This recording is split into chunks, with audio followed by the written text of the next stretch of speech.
Hey y'all, prepare yourself for the rubber band. Man, you've never seen pain like Joe Biden trying to campaign. Do. Ladies and gentlemen, is that why they call it a campaign? Because it's painful to see him on camera? Bars. On the spot bars, ladies and gentlemen. Presidential, political, spicy bars. Taking a silent sip for the listeners. Water, taste the rainbow.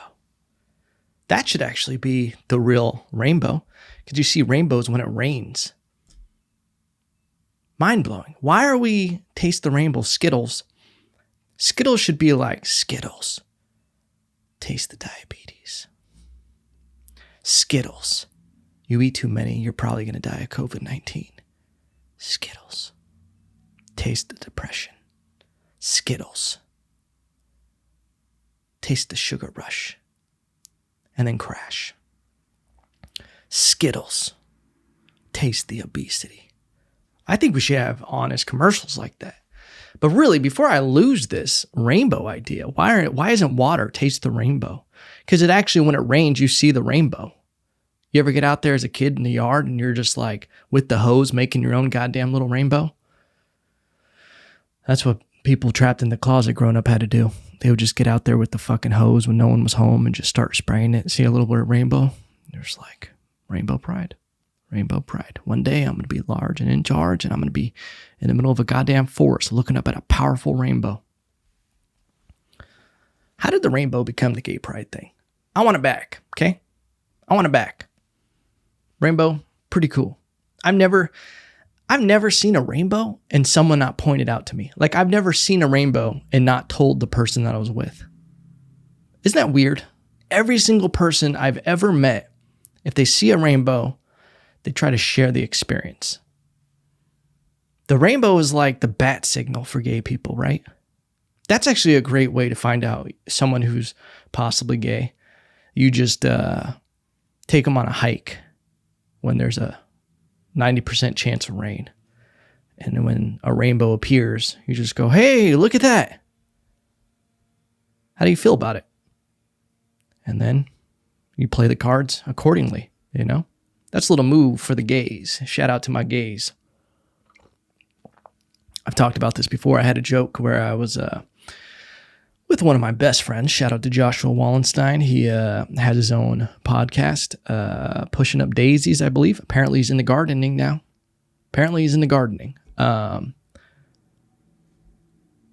But I remember before going to do a comedy spot, it was Gay Pride Week, and I'd given him a tag. Cool tag, something about because like that's the thing is like it used to be an actual badge of honor, a rainbow badge of honor to be gay. Like it was, you actually were brave to come out, and it was like because it wasn't fully acceptable. Now it's like appreciated. They're like, oh, thank God, I got a gay on my side. You know, people collect them like Pokemon. They're like social justice warrior Pokeballs. You know, you try to find as many diverse things as you can to show like the virtue signal with. You're like, I choose you, LGBTQ plus. I don't know anymore. But I remember I gave him a tag, and then I was like, I want a gay joke. I want a gay joke on Gay Pride Week. Like I thought, like, and this is something I had to overcome with stand-up. Is understanding what I look like when I go on stage. Like I gotta get people past the barrier of my outer appearance. Because on the outside, I just look like a douchebag, okay? I'm well aware of what I look like. Especially when I go on stage, like I kind of give off that vibe. I understand what I look like. I look like a little meathead, you know? I look like I could just be a background extra in any college movie, you know? Just a guy holding a beer in the background, just being like, yeah, fucking go for it, Richard. Just wearing a polo and shit. I get it. I know. But I learned the harsh lesson that day. And then, you know, there's no losses. You just learn. You either win or you learn, you know? Hashtag greatness. I went on stage and I told Joshua Wallenstein, before going on stage, hey, what about this gay joke? And he was like, yeah, that's funny. And I remember all it was is I was going to go further into it too, but like the premise of the joke was I'm only gay for the benefits.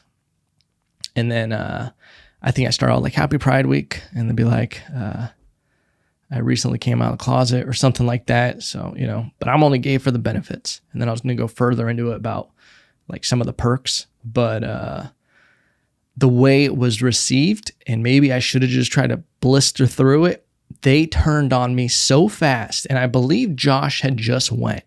And you can't bomb as a gay on Gay Pride Week. I'm sorry. It's impossible. They're like, nah, you know what? You get the golden pass for the week. It's like Willy Wonka. You get that golden pass.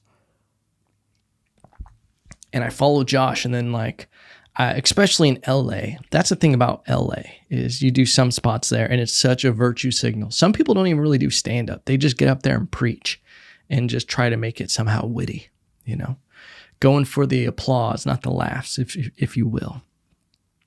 But yeah, it went terrible. And I have abandoned doing any gay material since then.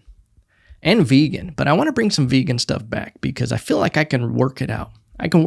Listen, you got to be able to take jokes. And me and the vegans, we got a vendetta, okay? We got a veggie-detta. They got me canceled on Instagram. They really did. This is what's kind of crazy is I've talked about this ad nauseum. We're not even going to really dive into it, but I want to basically work into more vegan material. You guys need to be made fun of, okay? You're silly people. You fucking rabbit ass motherfuckers, okay? And I didn't mean rabbit, okay? And that's the whole principle. That's why you can't hold on to the vegan argument past a few questions other than the whole, I just don't want to eat animals and I want to be self-sufficient and you grow your own shit. Cool. I have no problem. Listen, I don't care what the fuck anybody does with their life as long as they're not hurting other people. Okay. That's literally my code of conduct. My moral compass is I don't give a shit what you want to do. You want to take all your clothes off and just sit on a table like Mono here? Fucking do it. As long as you're not hurting other people. I'm good with it. But vegans, sorry, I just got a text message. Business bars, mogul, working entrepreneur, Gary V, #hustle bars. The whole idea behind rabbits, like you guys are eating up all the other rabbits' food. Like rabbits are like, okay, cool. You don't want to kill the things that are killing me. You just want to eat all my shit. I can't even eat my lettuce in fucking private now because y'all want all this wild harvested shit. People get so wild. Was this wildly harvested? No, we don't have the fucking time to give you a goddamn carrot for $1.99 that was wildly harvested. If everything was like the way people wanted it, like that's why you think of free range, people take that shit so far. You think of free range and you're just like it doesn't mean what it means is what I'm getting at. There's like loopholes of what free range means. And it's because we can't do what we want free range to mean. Like when people, it's like something like free range can mean that a chicken at any time can walk like in a straight line of 6 feet. That can be in basically a little prison cell. But as long as they have like enough room to walk 6 feet in any direction at any time, that's considered free range. Kind of crazy. Don't fact check me on that. Maybe you should. Because that's my belief system. But it's like people want free range to mean they're like, excuse me, did this chicken go to college? Does this chicken, does it go to a chiropractor? How many massages a month is this chicken getting? Does this chicken have a safe space? Okay, now this is going to be kind of a hard question, so stick with me. This is them talking to the waiter. Does this chicken in particular, was it wildly harvested? And a follow-up question, was the food that it was eating wildly harvested? And another question on top of that, sorry, stick with me, Peter Rabbit. Was the food that its food was fed, was that wildly harvested? And the soil, what are we talking about here? Okay. It's like it would cost $10,000 for a chicken if we really wanted it to be completely cruelty-free. Life isn't cruelty-free, You're not going to find food out there that's cruelty-free. I learned some shit back in the day. This is why I walked away from the vegans. That trees have fear in them when lumberjacks come through. Like they did some test and it's like These trees, when they would feel like other trees being chopped down around them, they would release pheromones that were like letting it know it was in distress and like stressed out, and it actually had fear. Trees are life, you know? A circle of life. Pocahontas shit. I color with all the colors of the wind and shit, you know? But if I'm being real, the reason why I can talk some shit about vegans, used to be one. Bet you didn't know that about me. Your boy had like an 8-month stint where he tried it out. Listen, that's the thing is I'm not ignorant. You know, I go through I'll do a test. I'm always down to experiment, baby. You know what I'm saying? Hashtag getting freaky bars. You know, I'll get weird. But I was a vegan for like 8 months. The time that I broke, I decided not to be a vegan anymore, was on the plane when I moved to Puerto Rico. When I was going to college in Puerto Rico, on the plane, I made a decision because it was like 3 a.m. on the flight. Some dude laying next to me, sleeping on my shoulder, didn't know who he was. Fucking weird. And I was starving and I couldn't sleep. And I was like, man, what the fuck? This is such a terrible flight. And the lady walked up to me. She goes, would you like a hot dog? At like 3 a.m. on a flight. I'm like, okay, that's a weird flex. But yeah, I'll take a fucking hot dog. And I decided just to eat a hot dog right there. And I was never a vegan again. I thought I was going to get sick or something, you know, my body rejecting. Nah, I was good. I was good, baby. And I just did it just to see what would happen. I just wanted to test it out, you know, see what was up with the whole vegan thing. So yeah, I used to be one of y'all. And y'all got me shadow banned on Instagram for bullying. Proud of yourself? It's always your own, you know? It's always your own. But no one even knew I was a vegan. I wouldn't tell people. I don't even tell people I'm gluten-free and shit, you know? Unless it gets into a situation where I can't avoid it. I remember when I was in New Orleans with some buddies and we were at this sports bar. Listen, New Orleans does not give a shit about annoying California people. We were eating burgers and shit. We were ordering, drinking, getting drunk, lit AF, fam. And the waiter comes up and he's like, okay, what would you like? And I say, I like a burger. Is it possible to do a gluten-free bun? I don't know if you guys... Nah, man, we don't have that shit here. And he felt disrespected that I actually even asked that and refused to make eye contact with me. And I was like, all right, I'll just have the wings. He never looked at me for the rest of the meal. He never looked at me. He would bring me my plate and he would just look away in disdain, just and drop it and walk away. I was seeking his approval for the rest of the meal. Never gave it to me. But you know what? Shout out to him. Because you know what? You play stupid games, you win stupid prizes. I'm well aware of how annoying that is for someone to be like, do you have a gluten-free bun? Well, can you wrap it in lettuce? Listen, you want to do dumb shit? Want to be gluten-free? You got to pay the consequences. People are going to make fun of you, okay? And this is the roundabout thing with vegans. I'm getting back on point. You got to be able to be made fun of, you know?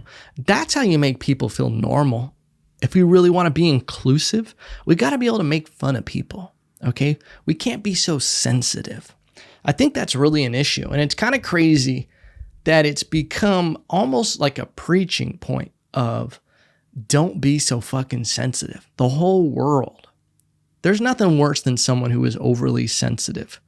And I'm prone to it. I'm prone to being sensitive, but I had to get rid of that shit. I had to let it go, okay? You know, you have to realize that when people make fun of you, it's because they like you. You know, I don't make fun of people I don't really like. And I don't really like people I can't make fun of because that's how you bond. That's how friends are. Listen, I say the worst shit to my best friends. Terrible shit. Erroneous shit. Because I care about them. And I think when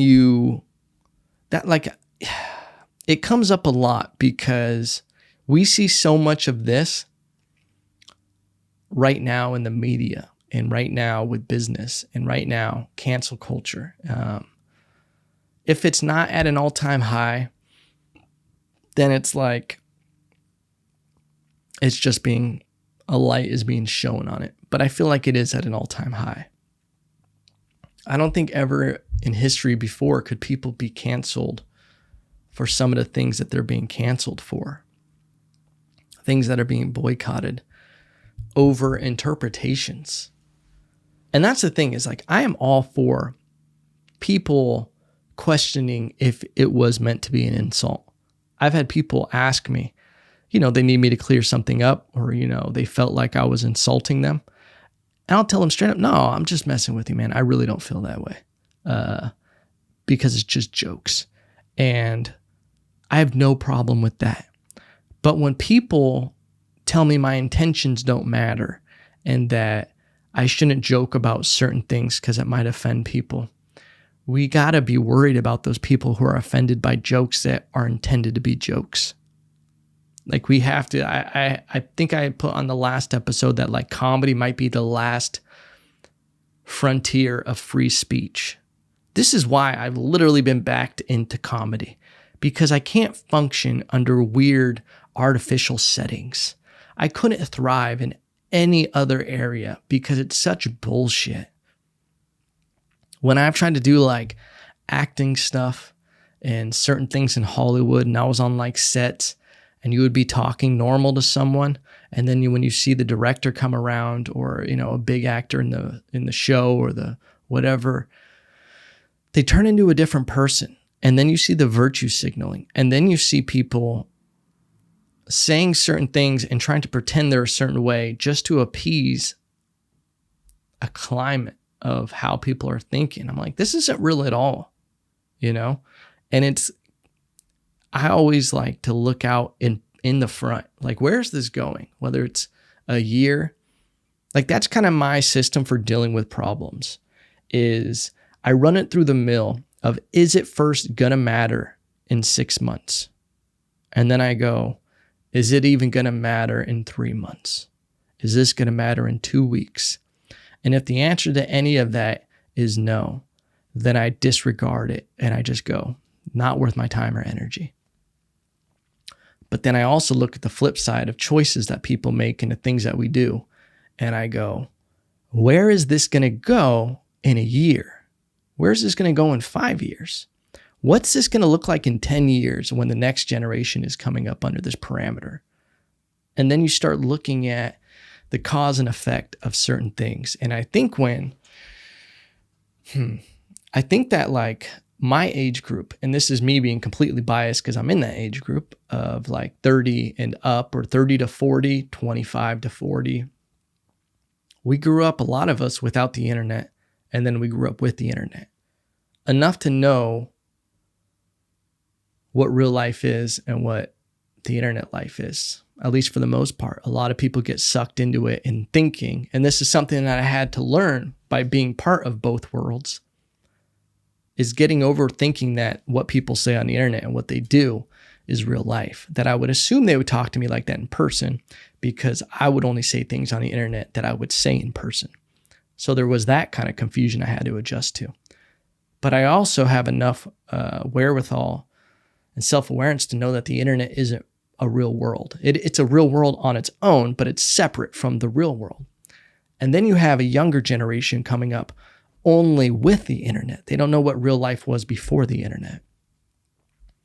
And it's coming up with all these artificial safe spaces and everything like that. And they're kind of the ones constructing it in academia and colleges and everything like that. And then we're going to start seeing now all these super radical ideas. When they start having kids, they're the ones that constructed it, is this younger generation of safe spaces and everything. And I'm sure my generation is involved in it also. I'm not saying that I'm not responsible. It's not my problem. But I'm sure in a lot of ways, I'm involved in that too. But then there's going to be a generation of kids coming up right now that are 3 to 4, whatever, that are only growing up in this artificial world and are going to be pressured by these ideologies. That's what I wonder about, what is going to happen. And it's becoming, have you ever heard of paralysis by analysis? You start looking at things and you can't make a decision on where you want to go with your life, what you want to do, because there's way too many variables and there's way too many choices. And this is something that I actually have a lot of experience with, is trying to narrow down a path. And that for me is doing music, whether that was when I was younger, thinking about, I want to go pro with boxing and I want to do this and I want to do that and I want to go this route. And then there was like, I want to do short films and I want to do movies. And then it was like, I want to act. And then it was like, I want to do stand-up comedy and all this stuff. But then it's like, I love doing business and all of this thing. So I have so many different stokes in the fire, or whatever, irons in the fire, whatever that old expression is, that it's hard to really excel at one because it's so many choices. And then you get paralysis by analysis because you don't know what thing to invest time on. And the point I'm getting at is that I had to buckle down and be like, you know what? This is going to be my focus. I'm going to develop this and, stand up and everything like that. What I enjoy doing the most and what's most natural to me is this path. And I need to develop it. And then eventually I can start molding other things into it. But it's always going to be creativity and always this path. But I think what starts to happen is with younger generations, and you can even see this through statistics of jobs, is that younger people are switching jobs and careers and all this stuff changing so much because they can't stick with one single thing. And you see this a lot with the youth of being told they could do anything and being told that if something doesn't work for them, that they can stop doing it and they can do other things and they have these safe spaces. And this is something that I was reading recently from Jordan Peterson. I know I've been obsessed with Jordan Peterson lately, is younger generations and kids are riddled with anxiety and confusion and lack of self-confidence because they're not being solidified with choices. And I think it's kind of crazy when, Hollywood is a weird place. I'm all for, if someone feels like, man, like a woman trapped in a man's body or anything like that, I'm all for it. Do whatever you want. Be whatever you want. I don't give two shits of who you want to be, what your name is. I don't care. I'll call you whatever, whoever you want, as long as you're not hurting other people. Back to the moral compass. But you start seeing it, even not that exaggerated with kids, where it's like you have a little boy and then there's all this stuff with learned aggression. And they try saying that, they're trying to treat kids like they don't have natural things that come to them based on their sex, and they're trying to make them a certain way. I've seen a lot recently about young boys and aggression, that all of this is like learned traits, when reality, you break down biology and just everything that's in us, that there's a lot of differences between boys and girls. But then you see a lot of young parents trying to raise their kids genderless and give them options. You see some of this in Hollywood. And I'm just like, this is an interesting choice. It's a bold strategy, Cotton. Let's see how it plays out for them. To me, that is just interesting. Because I'm like, you are doing more confusing this kid right now by not helping him pick a path, by not raising him. It's the same thing as telling your kid, and granted, I don't have kids, okay? So take this with a grain of salt. But it's the same thing as telling your kid, listen, you don't have to clean your room. You have a choice of, you can either do this or you can do that. It's completely up to you. And the kid's like, and they don't learn that discipline of having to push through things. Yeah, I don't remember the initial point that I was trying to make. But I think there is a lot of, I lost that completely. And that's what happens. And that's okay, ladies and gentlemen. I just forgot the initial point I was trying to make with that.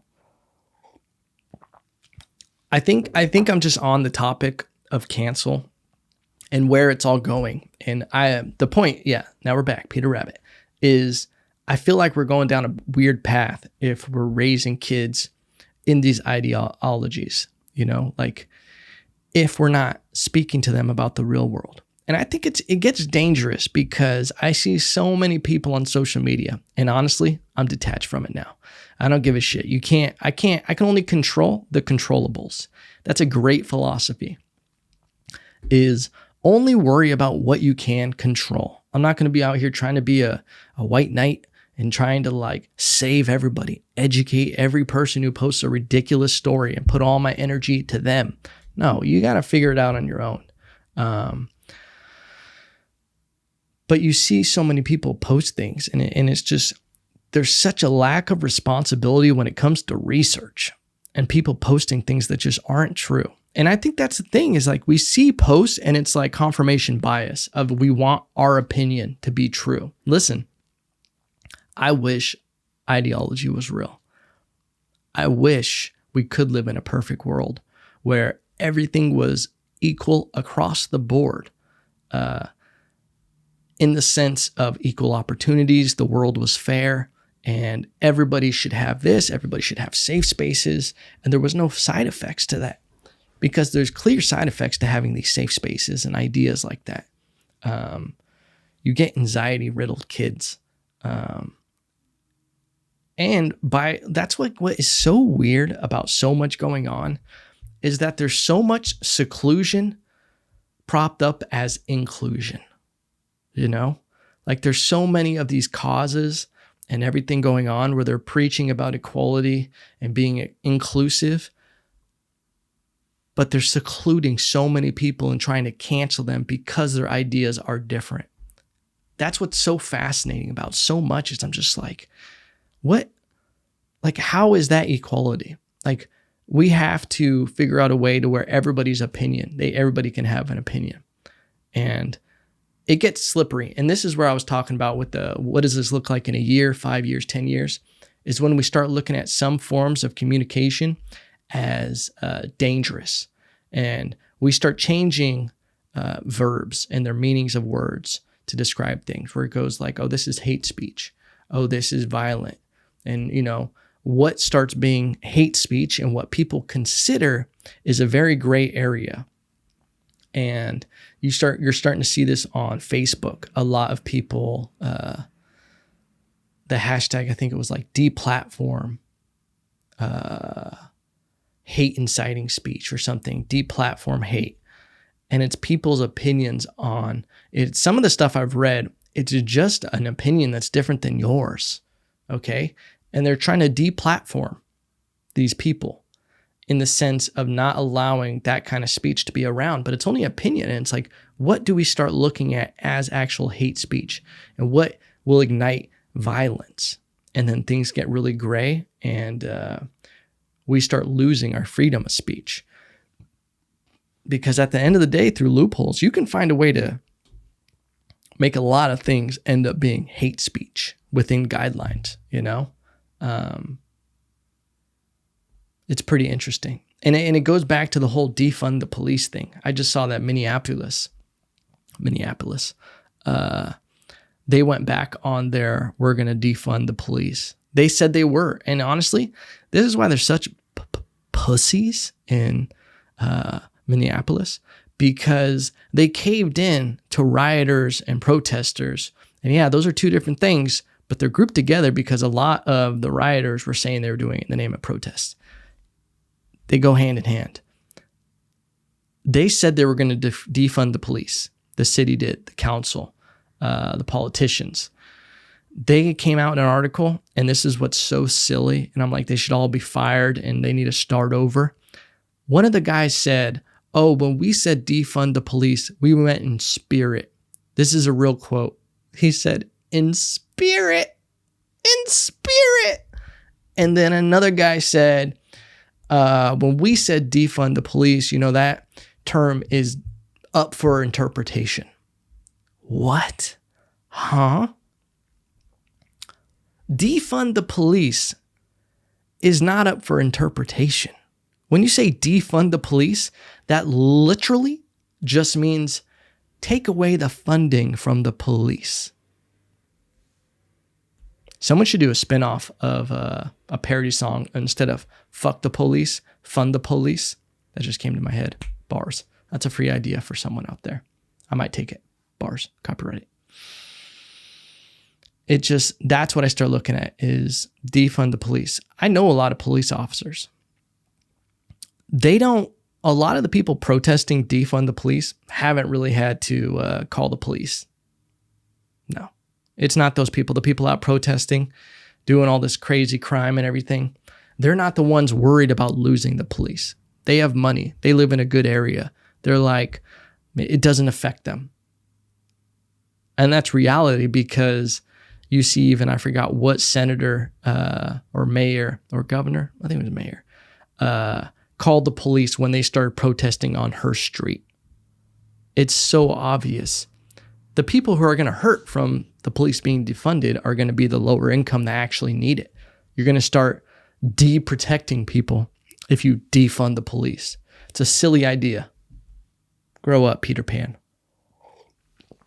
What else we got, baby? What else we got? We got way too serious. We started out real goofy. But like we do, we end up getting serious at some point. I don't know why. I just go off on these tangents. Tomorrow, this will be the last political thing we talk about. Trump and Biden debate. And you know what? I'm going to watch it all. Because this is such, I don't care about politics in the sense of what your political beliefs are. These are terrible options for running our country, okay? And there's a lot of people who want to vote for Trump who think that they're voting for Trump because they don't want Biden to win. And there's a lot of people voting for Biden because they don't want Trump to win. That's like the worst reason to vote for someone. If you like each of their policies, listen, there's a lot of smart people who are voting for Trump. A lot of financial people who are voting for Trump. There are a lot of people voting for Biden. I don't really know what Biden's policies are. I assume they're pretty democratic policies, obviously. But I think I don't know what the right option is. You know, this is why I think Andrew Yang, I would love to see Andrew Yang get a lot farther. It sucks that just by design of the machine of politics, you can't get to the primary without playing game. You know, you got to play ball with the party or else you just won't get the funding and they're going to snuff you out. That's what happened to Tulsi Gabbard. That's what happened to Andrew Yang. Bernie Sanders getting nuked by his own party. Biden, he's been in he's like a lifelong politician.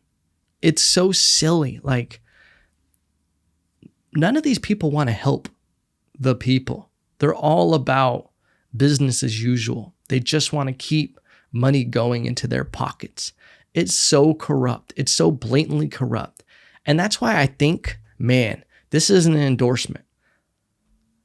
In some ways, in 2016, Trump did something that was actually inspiring, that an outsider was able to infiltrate it and to get elected. Whether he was good at the job or not, and if he's terrible as a speaker, he doesn't have much humbleness when he's speaking, and he's narcissistic, whatever your beliefs are, he somehow infiltrated a party and won. That's inspiring for the future. That someone can eventually, they need some charisma, got to be a showman, and they got to be so smart and show actual plans and not play the political game. And they could win. That's what Trump represented in 2016 that I was actually fascinated by. That it is possible for an outsider to win. It can be done. It can be done. And the only thing that if Biden wins, we don't have a good Democratic candidate for another 8 years. Because what's going to happen is if you don't think Biden is going to pass away in the next 4 to 8 years, and honestly, I make jokes, but it is very sad what's happening to Biden in front of all of us. And the fact that some people are like, yeah, he should be president. No, he fucking shouldn't. Simply because of his degradation. He is falling apart in front of everybody on screen.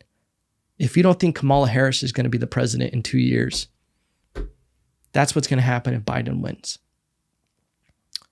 And I know, like, that's the thing is, like, Kamala Harris, she says some very shitty things about Biden. It's crazy that when it's over, you know, the debates, they're back to being friends and loving and supporting each other. But they were vicious with each other. But she's actually pretty, like, she's like a police officer. She's very pro-police. But it's crazy because she put so many people in jail and held people in jail longer than they should have been. That's a whole bag of worms. But it's just crazy that this is where we are. These are two candidates, and it's going to be a real shit show watching it tomorrow night. If I was Biden's wife or husband, #rainbow, I'd be like, you're not doing this. I don't give a shit what is happening. I don't care if this is a lifelong dream. You're not good enough to do this. We need to enjoy our life for the rest of what you have. Like, why would you want to do that? It blows my mind that so many politicians are older. I know everybody loves Ruth Bader Ginsburg. Great woman, did a lot of great things for women. Why are we having politicians that are in their late 80s still working? If you're a public servant and you really serve the public, enjoy your last years. It's commendable that she still wanted to work and try to fight for rights. But I feel like once you hit a certain age, your mind is deteriorating. You're not as sharp as you used to be. I don't care who it is. Because the truth is, why are we pretending like our body doesn't break down at that age, but the mind is exactly the same? It's impossible. It's impossible. Well, that was dark as shit, huh? We're just going to end the podcast. Everybody all sad on a Monday. No, we're not going out like that. What else? What else? There was whispers and hushes of Joe Rogan moderating the debates. I would love to see that. I would love to see a podcast with them. I would love to first see a podcast with a full-length one with Trump. I would love to see a full-length one with Biden. And then I would love to see a mixed one with both of them. And I want to hear about actual policies. I want to hear what you're actually going to do for the country. This was my system I was telling a buddy about the other day. Why don't we create a system where you have to announce your policies, everything you want to put into play and actually get pushed through? It needs to be approved before you get elected. Like, we need to have Congress and Senate vote on it, and it actually gets passed. And those are what you're running on, you know? No more hopes and dreams and promises that you can't come through on. Because that's what a lot of people, a lot of people were very excited about Obama. Why am I getting political again? But this is the last thing I'll say. A lot of it was ran on hope and what was going to happen. And then he got into, the White House, and a lot of it just didn't happen. And it's because it's such a complicated system of people blocking things and not passing. And we need to change the system. So I hear him announcing my running for the president of the United States of America, 2024. Why the fuck not? Throw my name in the hat. Okay. And here's what I promise you, people. We're only going to have bone-in wings. Okay. Those boneless things from this day forth, when I start my presidency, will be called chicken nuggets, what they rightfully are. Okay. We're going to have a stimulus every single week of chicken wings, okay? Every household will receive 12 chicken wings every week, okay? Per person. 6 chicken wings for every minor in the home. Every dependent gets 6 chicken wings, okay? Once a week. That's what I'm running on, okay? And that's how we're going to fix America, through the power of chicken wings. Listen, I think chicken wings could fix every problem that we have. You ever had a fight with someone while you were eating chicken wings? Every skin color, every sexual orientation, sit them down at a table and give them a bowl of chicken wings, okay? Just have enough sauce there for them. Everybody likes their own dipping sauce. I'm good with whatever you want to eat chicken wings with. I myself, I'm a blue cheese guy, okay? I like to dip into blue cheese. Sometimes I like some barbecue sauce. Sometimes I like a rub. I'll get like that buffalo wing sauce, that original, dip it in there. I really like Cajun. That's how I make my wings. I start off always with a Cajun base, bars. Add a little cayenne pepper, a little spice, bars. Buffalo bars, okay? But that would fix all the problems we have. Just throw a little bit of sauce on them, you know? You guys hate each other? Talk about it over some wings. Share the flats. Eat the drumsticks, okay? That'll fix all the problems we have. And I'll see you fuckfaces Wednesday. And remember, no matter what, I still love you.